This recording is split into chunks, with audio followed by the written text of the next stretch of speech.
Algo importante que nosotros mencionamos la última ocasión en esta terapéutica de las enfermedades espirituales, recuerden que ya estamos ubicados en las condiciones subjetivas de la curación, ¿no? Habíamos visto primero la terapéutica sacramental, que sería justo como esa dimensión objetiva que el Señor nos ofrece en tanto gracia para alcanzar la salud espiritual, o sea, nuestra normalidad, ¿no? Nuestra normalidad criatural, tal y como fue realizada por el Señor desde el principio. Y habíamos pasado a indagar en la dimensión subjetiva, o sea, las condiciones subjetivas de la curación.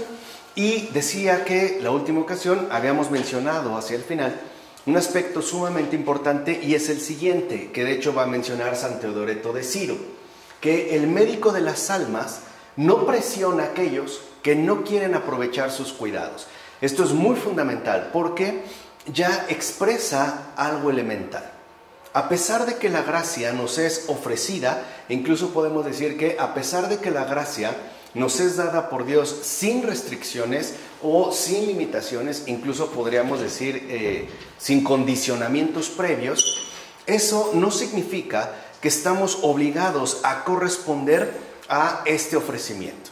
De hecho, a pesar de que Él está ahí para nosotros, no nos obliga a tomar justo lo que nos ofrece, sino que estará de por medio, en efecto, la condición subjetiva de la persona con respecto a su estado espiritual. O sea, en este caso, digamos, de enfermedad, para poder acceder a la curación. Por eso dijimos que es indispensable, en primer lugar, que el ser humano no se niegue a considerar su estado y ver sus propias enfermedades. Algo que tiene que ver, lo recordarán, con esa nefasta como descuido que nos lleva, o negligencia, que nos lleva a pasar por alto el estado que en efecto nosotros o cada uno de nosotros posee, y que por ende no nos permite atender la realidad de la cual nosotros estamos participando.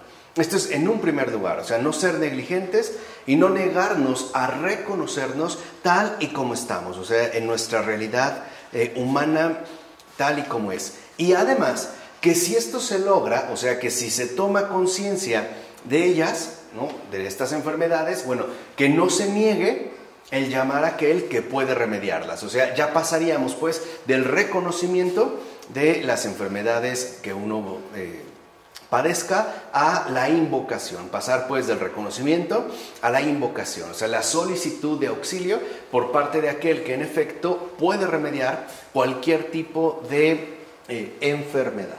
Así pues, también, en este sentido, dirá San Juan Casiano: a quienes buscan sinceramente el remedio, no puede dejar de llegarles la curación de parte del verdadero médico. Y aquí podemos detenernos un momentito y destacar lo siguiente, ¿no? San Juan Casiano habla de una búsqueda pero sincera, o sea, una búsqueda sincera del remedio. Porque si uno realmente quiere dejar el estado enfermizo en el que se encuentre, pues es porque en verdad desea superar esta enfermedad y alcanzar un verdadero estado de salud. O sea que habría pues una disposición correcta con respecto a la obtención justo de lo que hemos dicho de la salud. De tal forma que si esta búsqueda del remedio es sincera, como dice San Juan Casiano, la curación no se nos negará. O sea, el auxilio divino nos llegará sin mayor dilación. Dice, sobre todo aquellos que no cierran los ojos a sus enfermedades por desánimo o por negligencia, sino que, lejos de esconder sus heridas o de rechazar insolentemente el tratamiento, recurren con alma humilde al médico celestial. Entonces, aquí ya está la clave. En un aspecto bastante importante, el inicio de la curación, en efecto, dependerá de la humildad que posea el ser humano. O sea, de presentar un alma humilde que, en efecto, en primer lugar, no desatiende su estado personal, o sea, indaga y reconoce las enfermedades que ciertamente padece, y además que no las niega, o sea, porque a veces puede ser o puede darse el caso de que nosotros reconozcamos algún tipo de padecimiento, una pasión, ¿no?, como es la manera en la que aquí, a través de los padres de la iglesia, se han clasificado las enfermedades espirituales y busquemos negar este padecimiento, esta enfermedad, esta pasión. O bien, ya sea por descuido, diciendo, bueno, pues no me interesa, o bien incluso también por desánimo, pensar que es algo terrible o vergonzoso lo que padezco y que por lo tanto lo mejor sería como mantenerlo oculto. Y que también no seamos insolentes con el tratamiento. ¿Qué significa esto? Que los remedios que nos van a ser concedidos por parte del Señor sean tomados con toda seriedad, no con insolencia. Es como si un enfermo acude a un médico y se muestra insolente con el tratamiento, por ejemplo, rechazando a lo mejor la oferta o la prescripción médica que en efecto, en este caso, el doctor le prescriba. O sea, no sé, a lo mejor rechazando que quizá esas pastillas no van a servir para nada o que ese medicamento en particular no va a tener ningún efecto benéfico. No, sino realmente con la humildad de saber que en efecto estamos enfermos, pero que también deseamos ser sanados y que por lo tanto estamos dispuestos a recorrer, por decirlo de alguna manera, este recorrido o este tratamiento terapéutico que el Señor nos irá ofreciendo a cada uno de nosotros. Entonces decimos no rechazar pues el tratamiento. Y este médico celestial en efecto curará y remediará cualquier padecimiento humano. O sea, hay que entender que este médico celestial es Dios mismo. Y por lo tanto, no podemos nosotros tratar de imponerle algún tipo de limitación con respecto a nuestra realidad. Por ejemplo, afirmando, suponiendo que algún padecimiento en particular es incurable o bien insuperable. O sea, creo que aquí el punto consiste en que seamos capaces de dejar a Dios ser Dios. Y de esta forma, al reconocer que en efecto no hay una limitación para la recuperación, puesto que Él es capaz de curar y remediar cualquier padecimiento humano, podemos reconocer con San Juan Casiano que entonces cualquier enfermedad que la ignorancia, el error y una desdichada necesidad les ha hecho contraer. Son las palabras de San Juan Casiano. Ahora bien, algo debe quedar claro por completo. No hay ningún mal que el médico celestial no pueda curar. Y esto ya se da desde un posicionamiento de fe, es decir, ya desde una postura firmemente creyente. El reconocer que en pocas palabras el mal, sea el que sea, no tiene la última palabra en ningún caso. Siempre hay un trasfondo de bondad dispuesto en efecto a expresar y manifestar su contundencia o, como suele decirse usualmente, su omnipotencia. Entonces, algo es bien fundamental como para no rechazar, pues, este tratamiento que aquí estamos tratando justamente de comunicar. Y es que no hay ningún mal que el médico celestial no pueda curar. Por grave que parezca, por terrible que sean sus manifestaciones, no hay ningún mal que el médico celestial no puede curar. O sea que en principio, para la recuperación es muy importante no dudar de Dios, o sea, no desconfiar de su bondad. Este sería pues como el horizonte de comprensión en el cual nosotros podríamos transitar este recorrido terapéutico.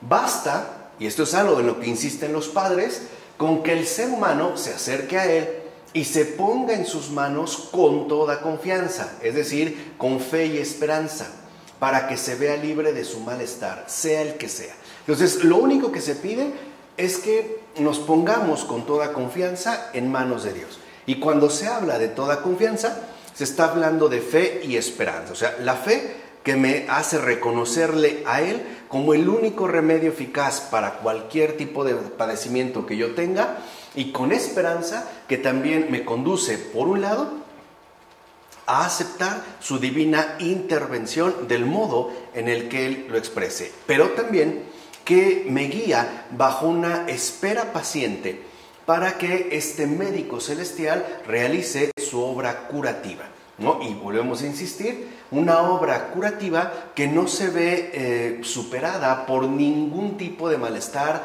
por ningún tipo de enfermedad, por ningún tipo de adicción. Nada tiene más poder, más primacía que la bondad del médico celestial.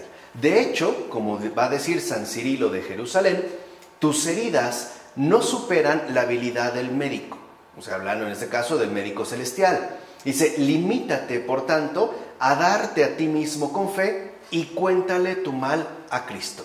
Que es justo, digamos, como el resumen de lo que hasta este momento nosotros hemos venido exponiendo. En primer lugar, comenzar ya por la convicción total que nuestras heridas, nuestros padecimientos, nuestras enfermedades no son superiores a la habilidad, es decir, a la bondad, a la gracia de este médico celestial. Y que por ende, lo único que nos corresponde es ponernos por completo en manos de Dios con una total confianza, ¿no? Dijimos ya, con fe y esperanza, y por lo tanto contarle nuestros respectivos males a Cristo. Pero para poder contar estos males, lo que nosotros dijimos, pues primero es reconocerlos en uno, no esconderlos, no negarlos, sino presentarlos. O sea, presentarlos tal y como son, sin maquillajes, sin diluciones, sin alteraciones de ningún tipo, ¿no? Ni en positivo ni en negativo. O sea, no exagerar, por ejemplo, un mal padecido, pero tampoco minimizarlo. Simplemente presentarlos así como los reconozco y así tal y como hasta el momento me han perjudicado. O sea, tal y como los he vivido, ¿no? Por su parte, San Basilio dirá lo siguiente: el gran médico de las almas está dispuesto a curar tu mal. O sea, de parte de Dios siempre hay una disposición, por así decirlo, curativa. Siempre está dispuesto a curarnos del mal que sea, del malestar que padezcamos. Y dice, si te das a ti mismo, Él no vacilará. O sea, lo único que necesita para curarnos es dejarle el campo abierto a su divino obrar. O, dicho de otra manera, lo único que necesitamos es dejar a Dios ser Dios en nuestras propias vidas y en particular en nuestros respectivos males. Esa sería, digamos, como la simplicidad de la terapéutica que los padres han desarrollado.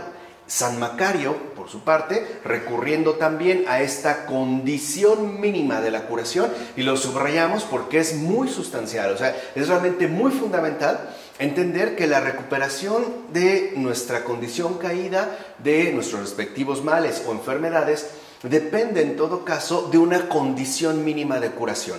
O sea, Dios en realidad no es exigente, sino que es accesible.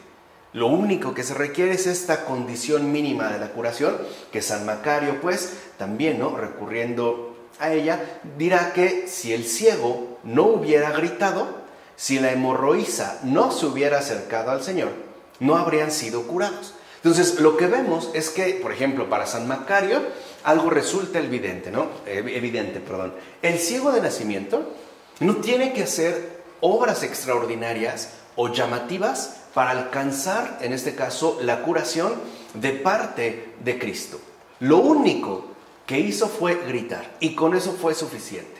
Por su parte, por ejemplo, la hemorroísa no hizo como una gran penitencia antes de, ni tampoco dio muestras, digamos, de algo espectacular, ¿no?, en términos humanos. Más bien, se cuela, ¿no?, entre la gente, se va abriendo espacio y lo que hace es acercarse al Señor y tocar el borde de su manto. Y con eso bastó para que ambos, tanto el ciego de nacimiento como la hemorroísa, obtuvieran la curación. Entonces, justo aquí lo que se destaca es esta condición mínima de la curación, el dejar a Dios ser Dios en la propia vida.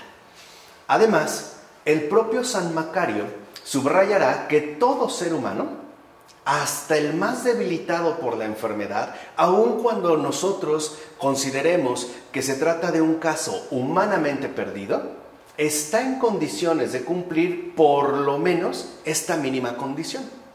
Y esto es algo también muy importante. Por eso les decía que Dios se muestra completamente accesible con respecto a nosotros. O sea, no hay que cumplir requisitos muy exigentes para iniciar, digamos, como este proceso de recuperación. No hay que llenar ni siquiera solicitudes, sino asumir de una manera muy concreta, de una manera muy definida, de una manera muy real, esta condición mínima de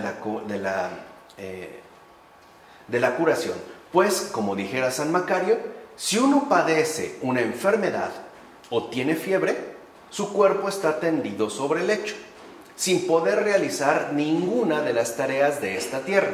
O sea, en este caso, cuando nosotros tenemos algún malestar corporal fuerte, cuando padecemos alguna enfermedad del cuerpo intensa, nos deja deshabilitados. Incluso, en efecto, tendremos que estar en reposo o bien tendidos, no acostados sobre la cama. Dice, pero al mismo tiempo, la lengua habla de estas tareas. O sea, a pesar de que no las podamos realizar, sí podemos hablar de ellas o podemos hacer referencia a ellas. Y añade el propio San Macario, y la mente no permanece en reposo, sino que en busca del médico y envía a sus amigos a buscarlo. O sea, digamos que también hay una especie de movilización no fáctica, pero sí hay una movilidad interior. Y dice San Macario, de la misma manera, el alma ha caído, después de la transgresión del mandamiento, en la enfermedad de las pasiones y se ha quedado sin ningún vigor. Pero si se acerca al Señor, cree obtener su auxilio y reniega de su primera y detestable vida, incluso yaciendo en la enfermedad, o sea, aun cuando se encuentre doblegado por su respectivo malestar, aún así, aún sin poder pues realizar las obras de la vida conforme a la verdad, el alma sigue conservando el poder de preocuparse por conservar la vida, o sea, de suplicar al Señor, de buscar al verdadero médico celestial. Entonces ahí es donde emerge y se hace ya plenamente palpable esta condición mínima de la curación. ¿En qué consiste esta condición mínima de la curación que cualquier persona puede realizar? La súplica. Aun cuando yo esté quebrantado por una enfermedad, aun cuando yo estuviera hundido hasta el extremo en un padecimiento, aun cuando yo estuviera ya doblegado por completo por una adicción, aún así, aún en un caso tan drástico, suplicar al Señor me es posible. Ahí aparece pues esta condición mínima de la curación, suplicar al Señor. De tal manera que esta súplica al Señor, al médico celestial, a Jesús, ya nos pone en camino de la curación. O sea, ya con ello iniciamos pues esta búsqueda sincera de recuperarnos. El hecho pues ya de no permanecer hundidos o quebrantados por el malestar padecido. De ahí pues que San Juan Crisóstomo también hable del mero deseo de sanar, es decir, del simple acto de nuestra voluntad como suficiente para obtener de Cristo la salud. Entonces, si lo ven, hay una especie de relación asimétrica en esto que hemos venido comentando. Porque Cristo mismo, siendo Dios, realiza lo máximo. Digamos que Él realmente realiza y lleva a cabo, y además con un deseo ferviente de curación, lo difícil, ¿no? Que es, digamos, sanar el alma.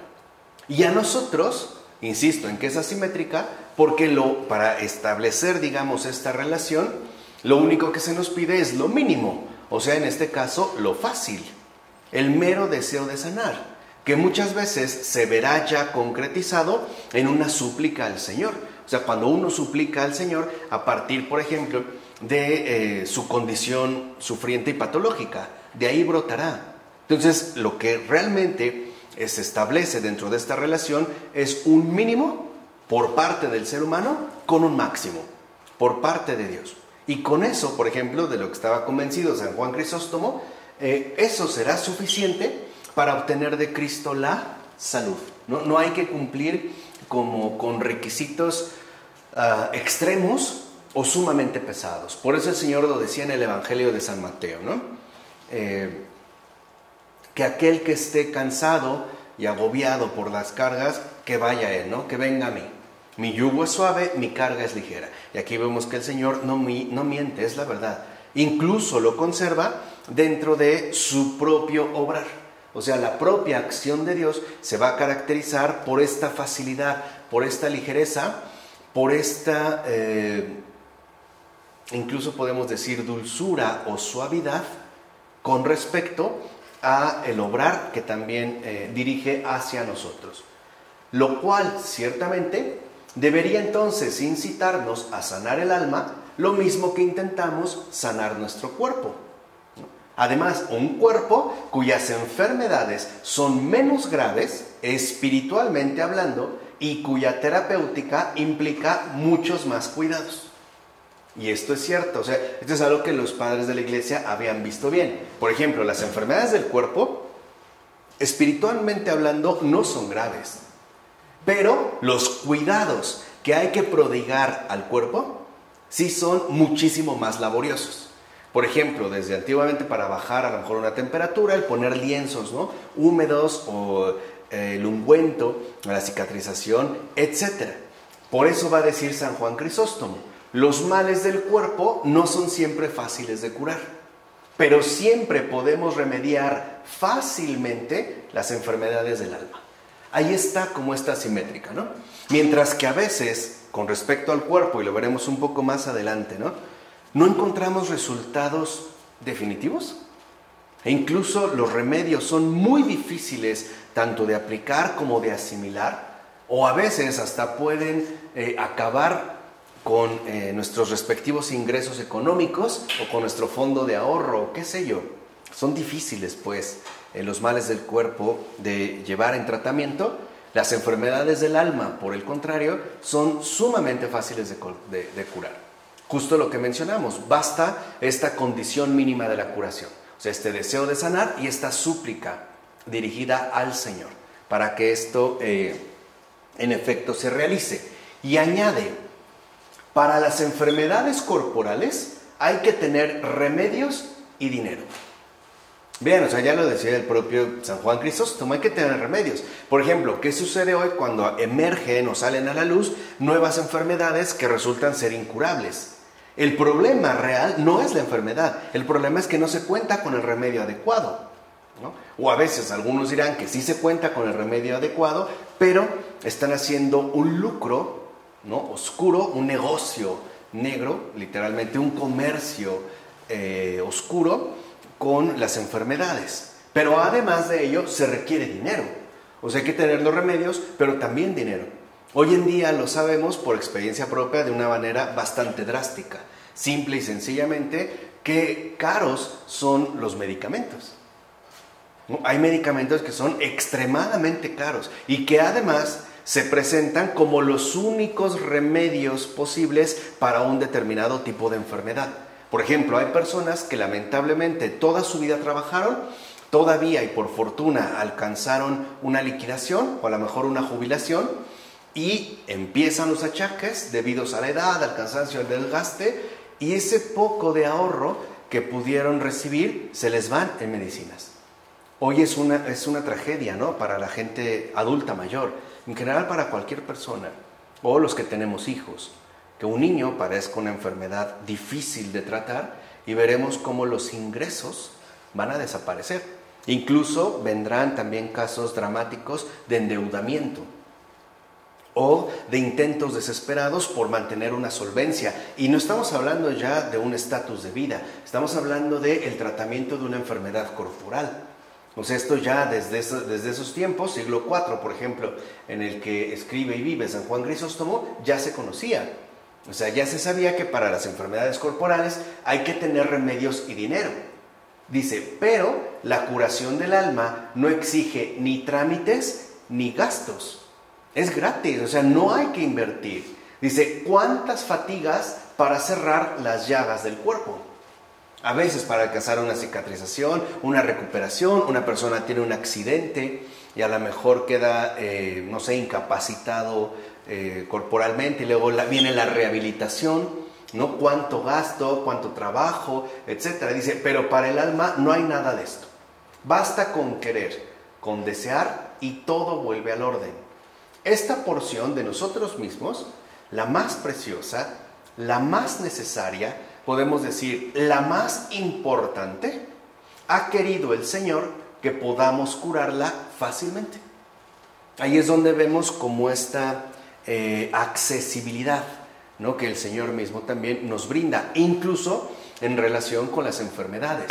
No nos la pone difícil, podríamos decir, sino que lo que es más importante y más relevante, nos da un acceso sencillo. Por eso nosotros, lamentablemente a veces, tal parece que quisiéramos invertir el orden, no quisiéramos facilitar la recuperación del cuerpo y descuidamos en este caso la parte más importante, la más preciosa, la más necesaria, el alma, que además en efecto, como lo señala San Juan Crisóstomo, no requiere ni trámites ni gastos. O sea, para sanar el alma no se necesita dinero. Para recuperar el cuerpo sí.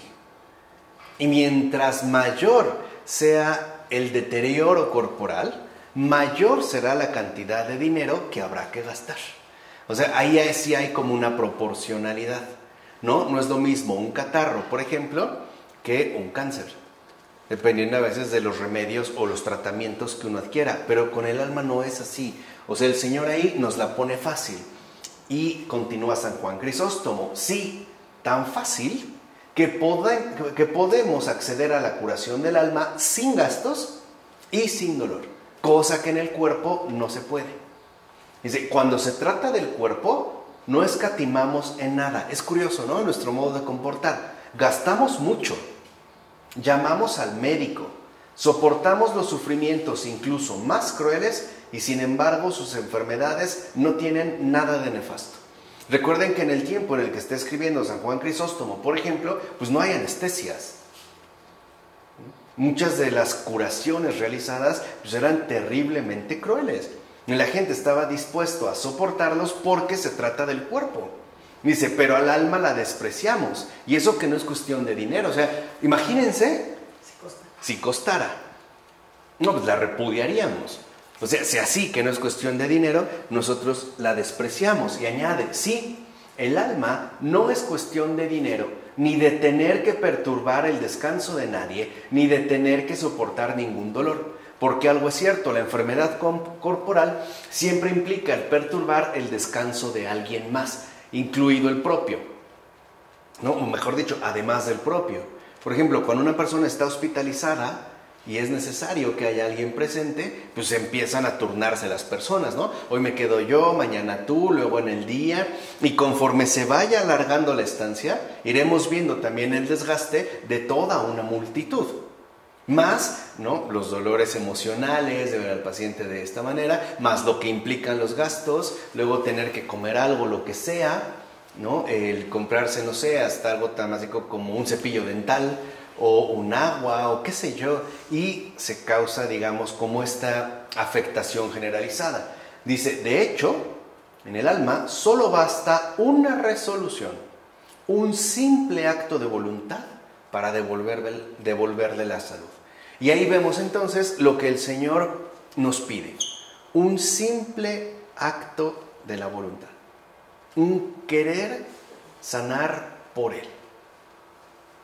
O sea, un ponerme en manos de Dios con plena confianza. No obstante, y esto es algo importante, porque a lo mejor a veces podemos decir, bueno, sí, se trata de un simple acto de voluntad, entonces quiero sanar. O sí, ya quiero salir de esto, ¿no? Ya quiero dejar, no sé, mi drogadicción o mi lujuria. Sí, ya quisiera dejarlo de una vez. Pero hay que tener esto muy en cuenta y por eso es que en efecto aparece subrayado. La voluntad de sanar debe manifestarse no solo cuando se trata de llamar al médico. Vamos a decirlo así, o sea, la voluntad de sanar no se limita solamente al momento de la invocación. Porque esto suele pasar en casos, digamos, límite. Por ejemplo, cuando una persona se siente muy mal, en base a la enfermedad que padece, espiritualmente hablando, suele alcanzar la invocación, ¿no? Suele, digamos, tocar ese puerto firme que lo lleva a suplicarle al Señor que lo rescate. Sí, pero el problema es que no solo basta con esto, sino también que esta voluntad de sanar esté presente cuando se trata de aplicar los remedios que Él recomienda. Y ahí es, por ejemplo, cuando ya no nos gusta. Pongamos un caso importante. A lo mejor alguien tiene problemas serios, fuertes con su manera de beber, o sea, con su alcoholismo, ¿no? Y quiere ya dejar el alcohol. Pero a lo mejor uno de estos remedios que el Señor quiere aplicar es que renuncie a las supuestas amistades con las que convive, y ahí ya no quiere. O sea, sí, claro, quiere quitarse la enfermedad, pero no acepta los remedios que el Señor mismo nos recomienda. Entonces, no tendríamos aquí una verdadera voluntad de sanar. Más bien, nuestra voluntad quiere dejar de sufrir, pero no quiere aceptar el tratamiento completo. No acepta, pues, también los remedios que el Señor va recomendando. Ahí es cuando empiezan en gran medida las dificultades. Por eso hay personas que dicen, sí, yo a lo mejor reconozco que en un momento de mi vida la estaba pasando muy mal, o toqué fondo, o atravesé una situación realmente deplorable, supliqué a Dios y me ayudó, pero después recaí. Porque claro, pude llamar al médico, pero no acepté los remedios quizá que Él recomendó, ¿no? O digamos, la línea práctica que se me estaba sugiriendo. En efecto, si quien está enfermo va a ver al médico, es preciso que observe las prescripciones del médico. Si no, ¿para qué lo va a ver? O sea, si lo voy a ver y me dicen que me tengo que tomar estas pastillas, pero yo salgo y las tiro, no tuvo ningún caso esa visita al médico. Dice, pues el que va al médico y no se ajusta exactamente a lo que el médico prescribe, no puede liberarse de su enfermedad, ¿no? Como señala San Barzanufio. Por su parte, San Juan Crisóstomo también insistirá en la necesidad que tiene el enfermo de colaborar con el médico. Y ahí es entonces donde aparece esta dimensión fundamental de colaboración. El enfermo también tiene que colaborar con el médico. ¿Cómo va a colaborar? Pues aceptando los tratamientos que en este caso le sean prescritos, ¿no? Digamos, realizando lo que el médico celestial en efecto sugiere, pues dicha colaboración es la que favorecerá la acción de los remedios ofrecidos por el médico. Eso es, vamos, lo que le va a dar una real efectividad a los remedios que Dios nos ofrece. Y en el caso de las enfermedades espirituales, dicha colaboración consiste en estar con Cristo plenamente y en querer con todo nuestro ser lo que Él quiere, según la particularidad de nuestra curación. Porque no se trata de dar una especie de prescripción genérica, ¿no? Como a veces se suele hacer, no sé, con las aspirinas. Te duele la cabeza, será muy común, tómate una aspirina para todo. No, aquí no, o sea, va a depender de la particularidad de nuestra persona. A eso es a lo que el Señor, se dirigirá de una manera bastante precisa, o sea, muy personal. Así nos dará, pues, una curación efectiva. Entonces, lo que vemos es que la curación del alma depende de dos factores inseparables. Invocación, digamos, siento mal, claro, ¿no? Invoca a Dios, pero la segunda es la obediencia. Esa es la colaboración con Dios. El que realmente es colaborador de Dios es porque se vuelve obediente a Él, sigue sus prescripciones, acepta también, pues, los modos en los cuales el Señor va aplicando su respectivo tratamiento. De estos dos factores, de estos dos elementos debidamente conjugados, es de lo que dependerá en todo caso la curación del alma. Por un lado la invocación, ya lo mencionamos, pero también habría que destacar, y no es menos importante, la obediencia. El hecho de que nosotros en efecto invoquemos al médico celestial, pero también que sigamos sus prescripciones, que nos atengamos pues, ¿no?, a las indicaciones que Él nos va a ir poniendo y que además lo hagamos en una plena comunión. O sea, en pocas palabras, invocación y obediencia son los dos elementos que correctamente conjugados, conducen ya a la curación del alma. Dirá San Barsanufio, cuando se trata de curar el cuerpo, distinguimos estas tres cosas, o más bien distinguimos 4 o 5. El médico, su arte, hoy diríamos su preparación, el enfermo, la enfermedad y la virtud de los remedios, o sea, la eficacia de los remedios. Dice, de la oposición de estas cosas resulta una especie de combate. Si el médico, la medicina y los remedios tienen como auxiliar la voluntad del enfermo, entonces triunfan sobre la enfermedad. Aquí hicimos, ¿no?, esa especie de combate. O sea, si están realmente en colaboración el médico y el enfermo, entonces sí se puede alcanzar un triunfo sobre la enfermedad. Y acuérdense, están involucrados el médico, la medicina, ¿no?, los remedios y el enfermo. La voluntad del enfermo triunfan sobre la enfermedad. Y añade, si por el contrario, el enfermo se niega a ayudarlos, él mismo se entrega a la enfermedad. ¿Cuántas veces a lo mejor a un enfermo le recetaron un medicamento y no se lo quiere tomar? Y no se lo quiere tomar. Y lo único que vemos es, en efecto, se está entregando a la enfermedad. ¿Por qué? Porque no colabora ni con el médico, ni con la virtud de los remedios, y muchas veces ni siquiera con las medicinas. O a veces hasta estos remedios tienen que ver, por ejemplo, con cuestiones dietéticas. Si ya te dijeron que no puedes comer lácteos por una enfermedad particular, y tú dices, pues no me interesa, ¿no? Yo me lleno de yogurt y no me importa. Bueno, lo único que vamos a ver es que esta enfermedad ya presente en nosotros, pues se va a incrementar. O sea, en este caso, pues, se va a fortalecer. A veces, incluso el enfermo toma partido por ella en contra del médico, de los remedios y de la medicina, y entonces se mata. A una persona que le dijeron, usted no puede beber una sola gota de alcohol. Dijo, sí, muchas gracias. Se metió a una cantina, hasta que literalmente reventó. O sea, hasta que ya tuvo un colapso hepático, y bueno, ya fue irremediable, ¿no? Y dice, sucede pues lo mismo en el caso presente. Mejor dicho, sucede algo mucho más extraordinario. Cuando el médico es Dios, a poco que estéis con él, vuestra herida se cura infaliblemente.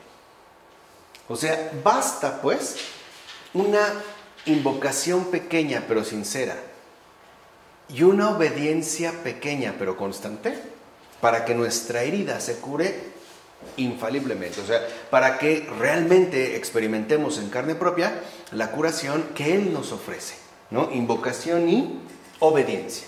Por tanto, dirá San Barsanufio, si nuestro gran médico celestial nos ha dado los remedios, ¿dónde encontraremos la causa de nuestra perdición sino en la debilidad de nuestra voluntad? O sea, el no querer ser sanado. Claro, por Dios, ¿no? Como lo estamos aquí mencionando. El error, pues, la falla, no viene de Dios ni de los remedios divinos que Él mismo nos concede. Provendrá, en todo caso, de la debilidad de nuestra voluntad.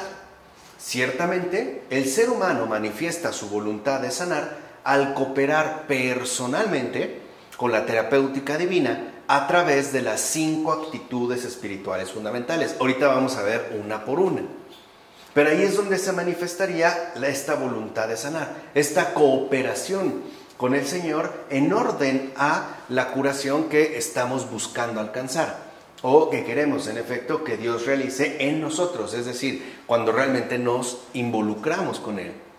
Puesto que si, por ejemplo, mi esposa tiene una enfermedad y yo me tomo la medicina, pues eso no le va a hacer un efecto a ella. Tendría que ser pues una cuestión personal, ¿no? Entonces, para entender de qué manera se manifestaría realmente esta voluntad de sanar, este espíritu de cooperación con el Señor, es que vamos a hablar de estas 5 actitudes espirituales fundamentales. Las 5, las cuales, dicho sea de paso, son las condiciones de su vida en Cristo y que además son las que nos van a permitir recibir, asimilar y hacer fructificar la gracia divina, o sea, salvadora, conferida por el Espíritu en los sacramentos de la Iglesia. Ahí son las 5 actitudes que manifiestan nuestra verdadera voluntad de sanar. Primera, la fe.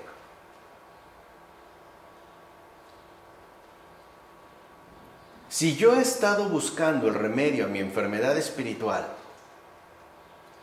en 1001 lugares, menos en el Señor, no tengo fe. O sea, renunciar a mí, que puede ser algo que nos atemorice, ¿no? Pero en primer lugar, la fe. Segundo, el arrepentimiento. O sea, el arrepentimiento de la vida enferma que llevo. Tercera, la oración. O sea, el estar abierto al diálogo con Dios. Y esta oración, como sabemos, también es doble. Por un lado, claro, hablarle al Señor, pero también escucharle. Esa es la otra parte. Si no, no hay diálogo. Si no, solamente sería una especie de monólogo interiorizado. Yo necesito hablar, pero también escucharle a Él. Cuarto, la esperanza. Claro, mi esperanza está puesta en el Señor. Yo sé que Él me va a curar de aquí. No sé de qué manera lo hará, pero bueno, voy a cooperar. No hay una docilidad. Y por último, la práctica de los mandamientos. Ahí estarían las 5 actitudes fundamentales que manifiestan, en efecto, nuestra verdadera voluntad de sanar. Sigamos, pues, la secuencia de estas 5 actitudes que hemos mencionado. Por supuesto, como ahorita dijimos, de acuerdo con este orden que expusimos, pues nos damos cuenta que la primera es la fe, pasaremos al arrepentimiento, la oración, la esperanza y terminaríamos con la práctica de los mandamientos.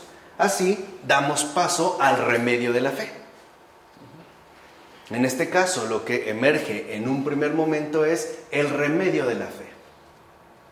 Para empezar, podemos decir que la fe aparece como el comienzo de la vida nueva que el ser humano está llamado a llevar en Dios, con Dios y por Dios. Entonces, la fe es el comienzo de una vida nueva que estamos llamados a llevar en Dios, con Dios y por Dios. La fe es un principio, es el principio elemental de la vida nueva. Es, pues, podemos decir, la base.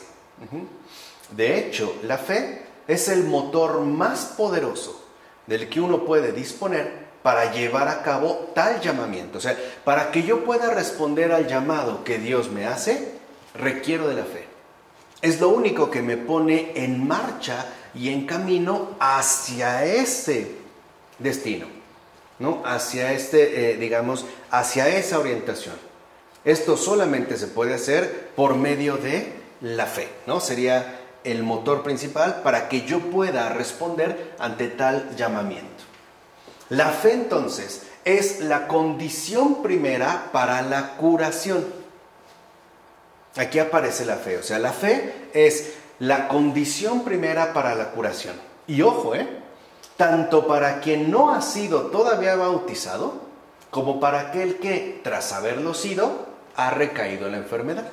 O sea, en ambos casos, tanto para el que todavía no ha sido bautizado, como para el que ya lo ha sido y no obstante ha recaído en la enfermedad, la fe aparece como la condición primera de la curación. Ciertamente, el ser humano enfermo no debe solamente volverse hacia Cristo exteriormente, sino que debe hacerlo también interiormente, o sea, teniendo fe en Él. Porque una cosa es dirigirme al Señor exteriormente. Por ejemplo, alguien puede decir, Dios mío, ayúdame, pero lo hace como un gesto exterior. Como a lo mejor alguien podría decir, ay, qué frío está haciendo. No, también interiormente, o sea, volviendo el corazón hacia Él, dirigiéndolo hacia Él. Y esto involucra que entonces yo no solo conozco a Dios, sino que lo reconozco. Reconozco esa presencia y por lo tanto le doy su lugar. Ahí estaría pues la fe en tanto condición primera para la curación. Dijimos, teniendo fe en Él. Por la fe es que lo reconoce como el único terapeuta capaz de poner verdaderamente remedio a sus males. O sea, por la fe, nosotros reconocemos que solo Dios y nadie más podrá curarnos. En particular, aunque no exclusivamente, de las enfermedades espirituales. Porque también hemos visto casos, por ejemplo, de recuperaciones corporales. No, vamos a decirlo así, físicas. El propio Jesús lo realiza. Así como promovió conversiones de corazón, ¿no?, internas, también sabemos que hizo signos externos, curación de ciegos, de paralíticos, etc. Y por eso pues apela a él con toda la certeza de que recibirá la curación y la salvación. O sea, si yo realmente reconozco a Dios como Dios, no tengo por qué dudar de que recibiré la salvación, o sea, la curación que estoy solicitando. No me estoy dirigiendo a uno cualquiera. No estoy suponiendo a ver si podrá, como por ejemplo a veces podemos colocar ciertas expectativas en un médico y puede ser que nos veamos pues, defraudados, ¿no? Y entonces lo que haremos es buscar otro médico.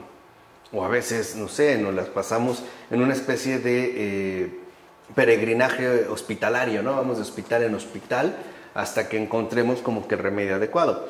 Aquí no. O sea, si realmente yo me estoy dirigiendo al Señor, le estoy reconociendo como el único médico eficaz para poner fin a mis enfermedades, entonces no tengo por qué dudar de que mi petición será atendida, ¿no? Y que la curación la tendría garantizada por Él.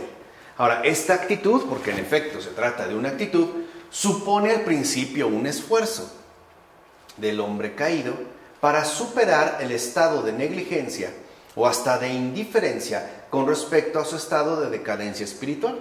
O sea, si nosotros no estamos habituados, si no hemos hecho de nuestra relación con Dios nuestro hábitat natural, por decirlo de esta manera, pues por supuesto que al principio nos puede resultar complicado, o por lo menos algo no tan fácil, ¿no? ¿Cómo puedo tratar de dirigirme a alguien a quien de cierta manera no conozco? Es como cuando no hay mucha familiaridad entre personas, la comunicación se debilita, ¿no?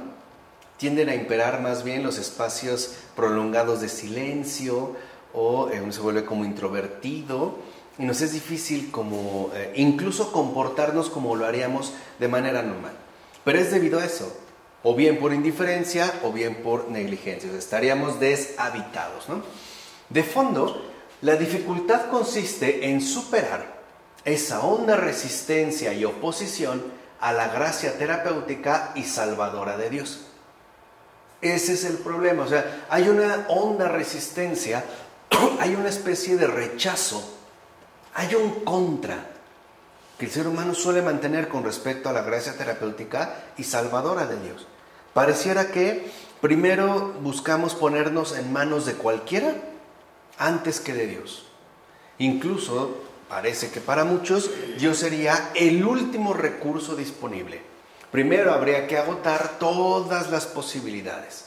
Y aún así, aún siendo el último recurso disponible, como que no nos entregamos tan plenamente. Vamos todavía como que con ciertas restricciones. De hecho, San Agustín nos revela cuáles son esas resistencias contra el Dios médico que impiden al ser humano ser liberado de los males que le afectaban antes de convertirse. Vean, escuchen lo que dice Agustín. Mi alma enferma, que no podía hallar curación más que en la fe, se negaba a sanar. Se resistía a tus manos, oh Dios mío. Bien, y esta es, vamos, una de las confesiones, ¿no? Se extrae de las confesiones de Agustín, es una confesión de Agustín. Mi alma enferma, que no podía hallar curación más que en la fe, se negaba a sanar. Se negaba, o sea, se resistía a tus manos. Ahí ya Agustín se dio perfectamente bien cuenta de esta resistencia interior, de este no ponernos en las manos del único que en efecto nos puede curar, del verdadero médico celestial, ¿no?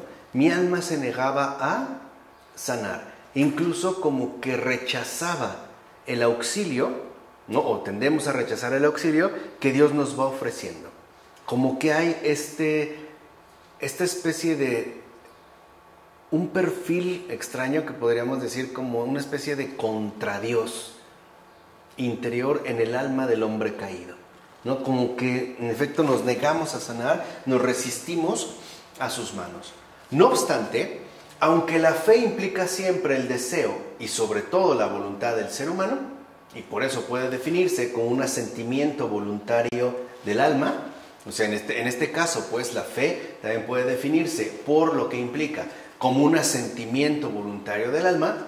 Dicha fe es también correlativamente conocimiento, o sea, no es una especie de voluntarismo ciego, sino que también va como iluminado por nuestra capacidad intelectiva, o sea, también tiene un correlato de conocimiento. Es, como dice San Pablo, una firme seguridad de lo que se espera.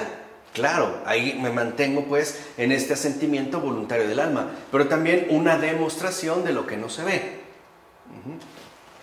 En este caso en particular, como le dice la carta a los hebreos. O sea, la fe es pues un cierto conocimiento anticipado e indirecto de las realidades espirituales según el modo que conviene, es decir, según un modo anterior al conocimiento experiencia directo, el cual de hecho va a ser su fruto, y que además este fruto, dicho sea de paso, irá apareciendo y conformándose en la medida en la que se vaya dando a sí mismo el crecimiento espiritual del creyente. Entonces, en este caso, es como conocimiento anticipado e indirecto. Por ejemplo, yo puedo asegurar que Dios me puede sanar. ¿Cómo lo va a hacer? No lo sé. O cómo se va a dar el recorrido de curación que Él disponga para mí, tampoco lo sé. Pero lo que sí puedo anticipar es que no me va a defraudar. Y puedo incluso como entrever, como vislumbrar, aunque sea débilmente, ese otro estado al cual, estoy tendiendo, ¿no?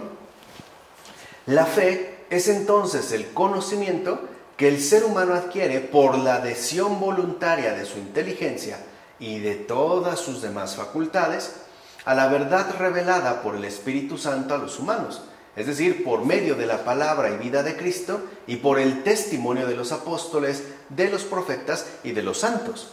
O sea, en síntesis, por medio de la tradición viva de la Iglesia. Ahí también hay esta adición voluntaria de la inteligencia. Entonces, no solo hay volición, sino que también hay intelección. O sea, adhesión a la verdad. Tanto en el ámbito de la voluntad como en el campo de la inteligencia, que además está respaldada por una base firme y concreta. No es meramente una especulación abstracta, sino que hay una revelación que se ha dado a través de la palabra, la vida de Cristo, y ese testimonio vivo que en efecto remite a los apóstoles, a los profetas y a los santos, o sea, a toda la tradición viva de la Iglesia. Y en la medida en que la fe orienta al ser humano hacia Dios y lo une a Él, según esta verdad, ¿no?, que hemos mencionado, asimismo lo libera y preserva del apego patológico a sí mismo, o sea, la filautía, que como vimos parece estar en la raíz de las enfermedades espirituales, ¿no? Este amor egoísta a uno mismo, ¿no? El amarse a sí mismo, a secas. No obstante, donde aparece su mayor función terapéutica es en el conocimiento que ella misma constituye y que a la vez le confiere y transmite al ser humano. O sea, la fe en sí misma es ya un conocimiento. Y ahí es donde radica su función terapéutica. No es algo pues que nosotros confeccionamos. Es algo pues que nosotros recibimos. Y por eso nos podemos ver sumamente beneficiados con su recepción. En efecto, es la fe la que cura al ser humano de aquello que San Juan de Cárpatos llama la enfermedad de la incredulidad. Entonces, la aceptación de la fe es la curación de la incredulidad. La persona que dice tener fe ya está curado de la incredulidad. Ya. O sea, de entrada ya se ve un efecto terapéutico, ¿no?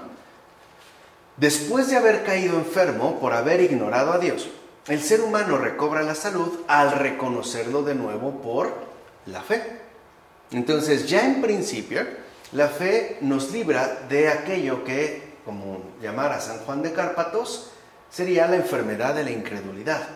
Así pues, la fe, el conocimiento de Dios, el reconocimiento de esta revelación, es lo que otorga la salud al alma, o sea, lo que la cura de la dañina incredulidad. Y aquí ya hay también como una clave fundamental para comprender nuestra no curación.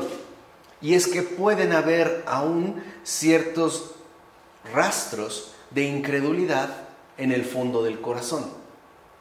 Por ejemplo, pensar que bueno, sí, como que Dios está ahí, pero quizá no esté interesado. O que quizá a lo mejor en todo caso, como que a Dios no le interesa mucho, no tendría por qué atender esto. O simple y sencillamente quizá no puede, ¿no? Estoy como perdido o no quiere, etc. Bueno, esto es parte de la incredulidad, lo cual en efecto nos priva de la curación, de la salvación, de la sanación que Dios mismo está deseoso por transmitirnos. Por eso San Pacomio pregunta lo siguiente: si tras haber estado en la ignorancia y el error, el ser humano, guiado por la fe en el Señor, ve entonces la manera de reconocer al único Dios verdadero, ¿no es esto ya una curación y una salvación?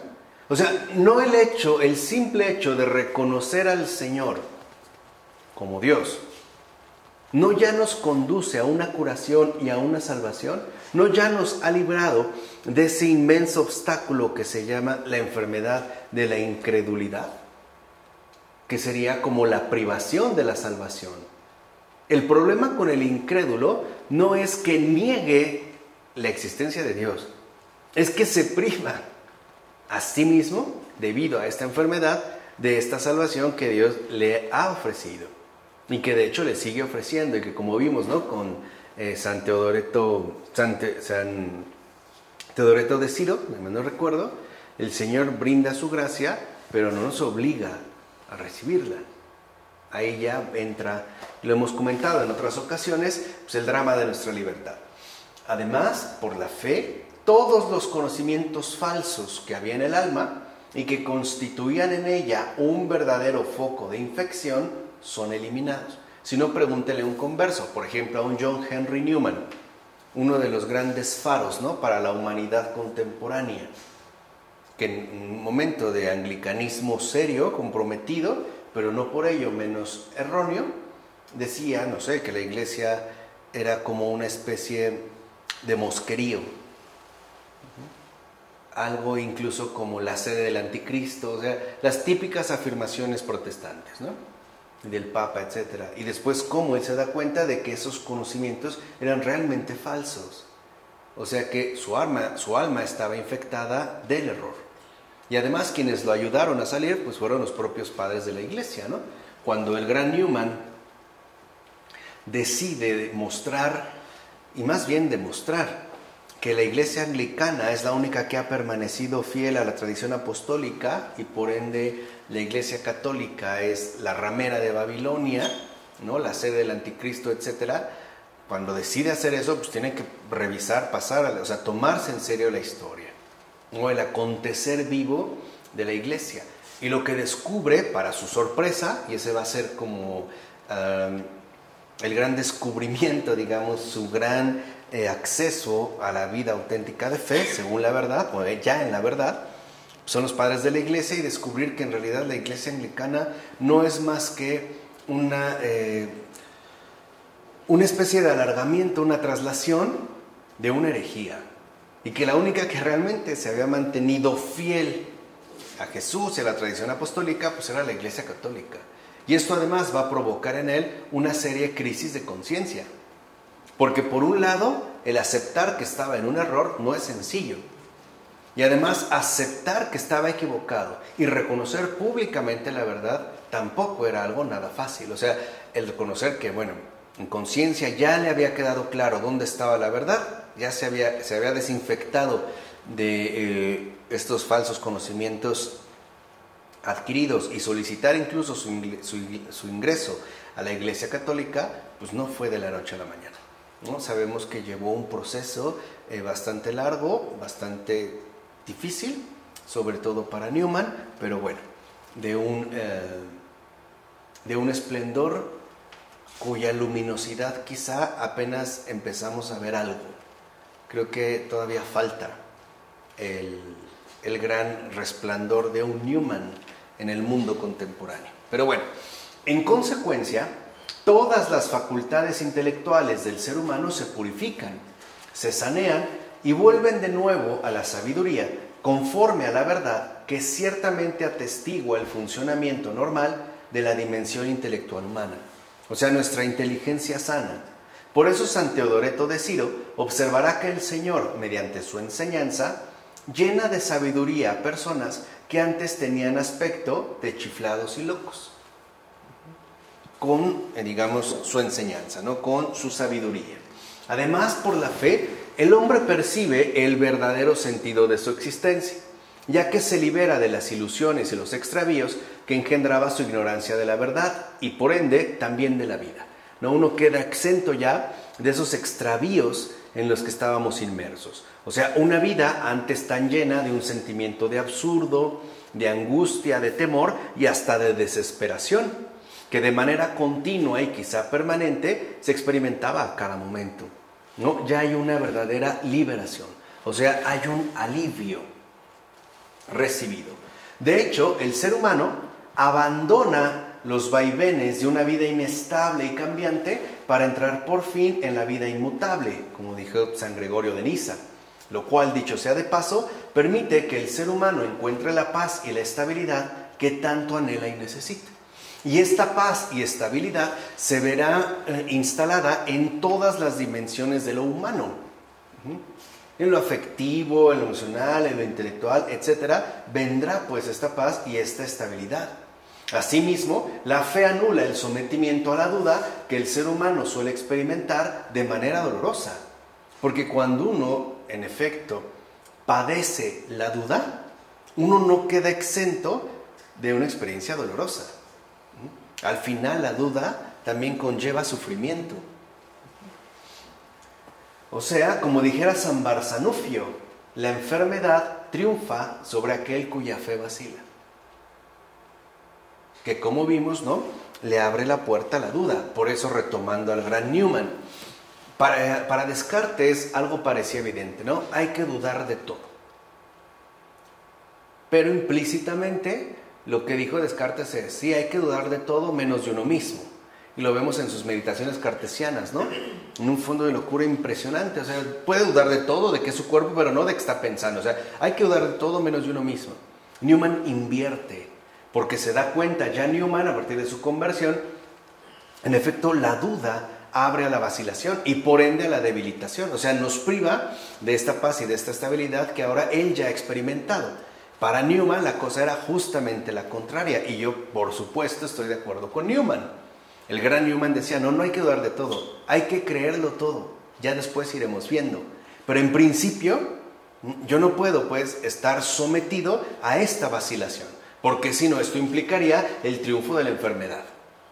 La fe entonces pone verdadero fin a la duda, a la incertidumbre, a las vacilaciones, a la indecisión y sobre todo a la irresolución patológica que de hecho vuelve al ser humano semejante al oleaje del mar, agitado por el viento y empujado de un lado a otro. Es decir, como dijera el apóstol Santiago, inconstante en todos sus caminos. Pareciera, ¿no?, que sí se ve como sometido por una inconstancia, por una agitación y por una irresolución patológica. Por el contrario, cuando la fe es fuerte, profunda, completa, total, robusta y cumplida, fíjense todas, ¿no?, como lo que implica el perfil pleno de la fe, una fe fuerte, profunda, completa, total, robusta y cumplida, cura al alma de la nefasta dipsigía. Y ahí sí me interesa también que sea con otro término que ya nos resulte familiar. Dipsigía, es decir, esa enfermedad que afecta a aquellos que al tener una fe imperfecta, o sea, no fuerte, no profunda, no completa, no total, no robusta, no cumplida, permanecen todavía divididos en sus intenciones y por tanto también en sus acciones. La dipsigía es grave, especialmente en el creyente, Porque la dipsigía lo que va a hacer es conservar el alma dividida entre Dios y el mundo. Déjenme poner un caso muy quizá particular de dipsigía. Una persona que se declara creyente, que va a la iglesia, pero al mismo tiempo va a ver a lo mejor al santero o al curandero, o al brujo, la bruja, los brujos, brujas, para que le ayuden, no sé, en una situación laboral, a tener trabajo, etc. Ahí está la dipsigía, porque en efecto es una enfermedad grave, puesto que la dipsigía está basada en la división. Es de hecho un desgarro interior, o sea, es un desgarro en el alma que nos coloca en una situación que siempre nos está como jaloneando en sentidos opuestos, entre Dios y el mundo. Y ya sabemos que la división no viene de Dios. Por eso es tan importante no perder de vista esta enfermedad de la dipsigía. Ahora, y tal división es debida a que el ser humano no decide darse por completo a Cristo con total y plena confianza, es decir, con absoluta entrega. Hay pues vacilación, hay duda, hay incertidumbre. O sea, no hay una confianza plena en Dios. Por eso todavía como que sí, pero como que no. Quizá una forma en la que, no sé, se me ocurre ahorita, quizá una forma en la que la dipsigía se disfrazó de dicho popular, que además suponemos que está lleno de sabiduría, es esa frase nefasta que no sé en otros países, ya ahí nos dirán luego los que nos ven a través de los videos, pero que en México suele ser frecuente cuando se afirma que, bueno, es que a Dios pidiendo y con el mazo dando, ¿no? O ayúdate, no dice Dios, ayúdate que yo te ayudaré. O sea, como que pareciera que ahí hay una dipsigía dividida, ¿no? Sí, claro, como que Dios está aquí, pero nosotros tenemos que realizar otras cosas. O sea, como que no alcanzamos, pues, esta entrega total. Entonces, la dipsigía es aquello que los padres llaman alma dividida, o bien corazón dividido, y por ende es una personalidad sumida en la división y el desgarro, que en todo caso permanece alejada de la entrega total a Dios, y por eso los padres consideran que la dipsigía es una enfermedad espiritual, porque en último término la dipsigía nos mantiene alejados de la entrega total a Dios. No estamos al final ni aquí ni allá. Y este es como el efecto nefasto de la dipsigía. El hecho de que al final nos mantiene alejados de la entrega total a Dios. Por otra parte, puesto que la fe enseña al ser humano el conocimiento no solo de sí mismo, sino de todas las cosas, esta se convierte para él en una guía segura y firme que lo sostiene en todo y le permite comportarse rectamente, evitando con ello cualquier tipo de extravío, es decir, ya no dejándose llevar en todas direcciones según la suerte aleatoria de los hombres que no tienen firmeza. O sea, la fe ya nos da una orientación firme. Claro, puedo caer debido a mi debilidad, negligencia, lo que sea, pero yo sé hacia dónde me dirijo. Ya no estoy, ¿no?, como que totalmente desubicado o desorientado y dejándome llevar a donde sea. Por ejemplo, no sé, desde la última moda del momento hasta el comentario dicho en la sobremesa de hoy, ¿no? El cambio del parecer fácil, ¿no? Cambiamos de parecer fácilmente, o a niveles intelectuales según el autor de moda, ¿no? O el intelectual más taquillero del momento. Por eso los padres dirán con insistencia que la fe es un apoyo sólido, un puerto seguro que nos resguarda por completo de todas las tempestades de este mundo. Ojo, no elimina las tempestades, nos resguarda, porque es un apoyo sólido. De hecho, gracias a la fe, el ser humano puede incluso sobrepasar los obstáculos más difíciles, hasta llegar a mover montañas. O bien, hasta llegar a experimentar que nada es imposible. Entonces, fíjense, o sea, ya la fe también nos transmite esta experiencia importante de que nada es imposible, porque la fe es total adhesión a Dios. Ya la habíamos mencionado, o en un sentido un poquito más negativo, si lo quieren ver así, ya la fe es la superación de la dipsigía, ¿no? La opción total por Dios, que de hecho es una experiencia de que nada es imposible, claro, para Dios, como el propio Jesús lo menciona en el Evangelio de Mateo. La fe, pues, No deja que nuestra alma se agobie por ninguno de los males presentes y alivia sus miserias con la esperanza del porvenir. Como dirá San Juan Crisóstomo, los males no desaparecen, pero ya no nos agobian. Claro, ¿se padecen? Sí, pero ya no nos agobian. Y además, nuestra mirada está puesta más allá, en ese porvenir con el cual Dios saldrá a nuestro encuentro. Así pues, dirá también el mismo San Juan Crisóstomo, con ella ni la desgracia más grande podría precipitarnos en la desesperación. Ni siquiera, ni aunque atravesáramos la desgracia más grande de la fe, eso nos precipitaría a la desesperación. Y quizá aquí el ejemplo más evidente sea la Virgen María. Imagínense la desgracia de ver a su hijo crucificado, humillado y maltratado. Y no obstante, debido a la fe, ella no se precipita en la desesperación, ¿no? Se mantiene firme. Doliente, sí, pero firme. Por su parte, la angustia de la muerte también deja de ahogar y paralizar al ser humano, ya que por la fe, éste deja de ser un muerto viviente y se convierte en un viviente por siempre y para siempre. Es decir, un ser humano nuevo, nacido de Dios, que es del que habla el apóstol San Juan. Y este viviente por siempre y para siempre queda entonces adherido con todo su ser a la obra salvadora de Cristo, uniéndonos por completo a Él. Entonces vemos cómo la fe es una obra de adhesión total a Cristo y por Él al Padre, con el Espíritu Santo, ¿no? La fe sería pues como esta adhesión a la Trinidad. El nuevo viviente, al quedar unido a Cristo, queda a sí mismo abierto a su gracia redentora y por tanto se hace colaborador de su obra salvadora. Queda integrado a Cristo y por lo tanto también a su obra de salvación. Pensemos en un santo. Al quedar plenamente unido a Cristo, ¿no?, abierto a su gracia redentora, se hace colaborador de esa obra salvadora, al grado de que los tenemos también como intercesores, como apoyos, como hermanos mayores, ¿no? Incluso, ¿por qué no?, como confidentes. El ser humano se convierte entonces en un hombre sano, pues si tenemos fe en el que ha venido a curar todas las enfermedades y las debilidades de la multitud, Él será capaz de curar no solo las enfermedades corporales, sino también las del hombre interior, ¿no?, como menciona San Barsanufio.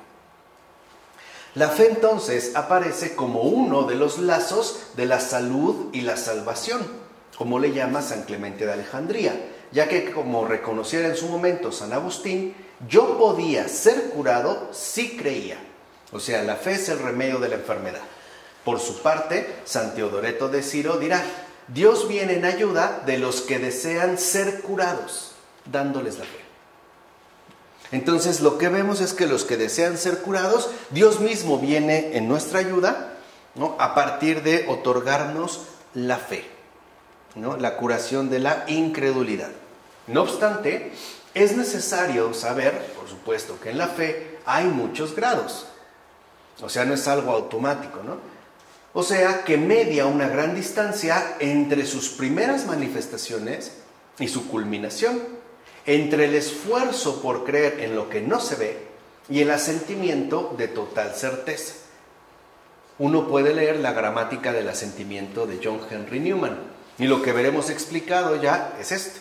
O sea, este proceso, pues, ¿no?, que implica la fe, porque tiene diversos grados, dijimos, desde el esfuerzo que hacemos por creer en lo que no se ve, hasta acceder a un asentimiento de total certeza. Es más aún, entre la primera adhesión a la palabra de Dios y la visión de Dios, o sea, ya la fe poseída en perfección. Es gradual. La fe es algo que se obtiene gradualmente, ¿no?, que se trabaja y que se va perfeccionando en nosotros. Entre todos estos extremos se dan todos los grados de adhesión existencial a Dios que la práctica de los mandamientos lleva a cabo.